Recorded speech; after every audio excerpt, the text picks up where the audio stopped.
like setting up host community trust fund. What is meant is that depending on the activity carried out in your area, and the person that is carrying out that activity will determine what resources come to your area.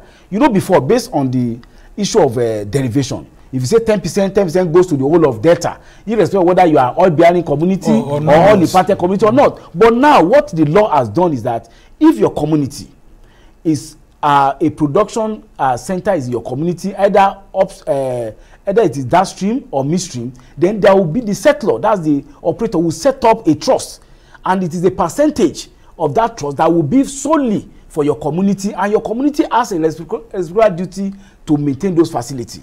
What it has been is that it is in the context of activity carrying within your domain that you will be host community for. So it's not that a pipeline that's crossing way up on Tikano or going to Lagos. No. For instance, now, let's say you are a gas pipeline company and you pass through gas pipeline to certain community.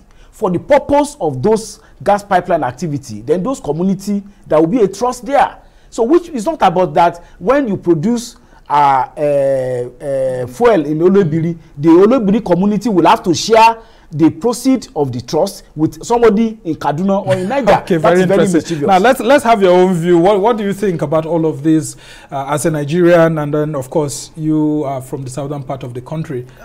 You know, as a political leader, we always want more for our people. For me, I want 5% for the host community. That's simple. Unfortunately, it's now 3% that's been passed. We'll have to move on to other stories right now. Very interesting time for the National Assembly as another loan has been passed by the Senate this time around. We have the Senate approving a loan of $8.3 billion US by for the federal government, and then another 490 million naira euros loan for the federal government as part of the external borrowing. Now, the approval followed the consideration of a report by the Committee on Local and Foreign Debt. Nigeria's debt profile has continued to rise as the government continues to seek borrowings to meet annual budget deficits. According to the Debt Management Office, Nigeria's total public debt stock stood at 32.9 trillion naira in 2020 compared to 27.4 trillion naira in 2019. This has, however, moved to 33 trillion naira as of March, and excludes the Senate's earlier approval of $2.1 billion and another $6.1 billion, which was just passed last week. Senator Basiru, in all of this, do you think that the Senate has been fair to Nigerians by approving these loans? We have no choice than to do what we are supposed to do. It's like a family.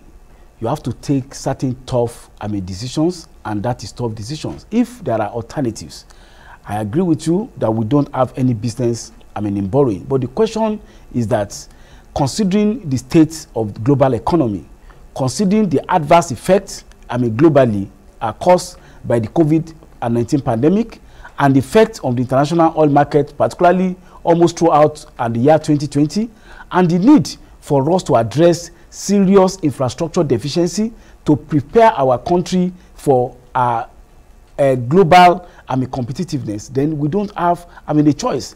I take it that yes, it's challenging, it is troubling, if I may use that word, that we have to continue to go borrowing, and also find it very challenging that as of today we are spending about 3.8 trillion for servicing our debt out of a budget of 13.8 trillion. Yes, the concerns that have been expressed are very weighty, and we must acknowledge this concern as a people and as a government. But the question is that what are the alternatives that we have? The alternative we have is to stop aspiring to address infrastructure deficiency, is to stop processes of expanding our economy and getting ready for population explosion that is about to happen in the country. So it is about trying to make a balance. But why I will say that we have some form of comfort is that the Ninth Senate had insisted that every borrowing must be tied to particular specific infrastructure project. And it must be tied, and we're happy with what's done. Today we have railway infrastructure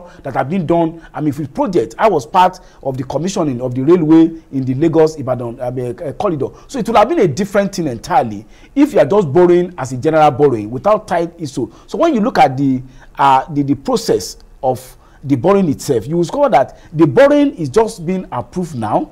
In terms of going ahead with it, it is already part of the components of the totality of the 2021 appropriation.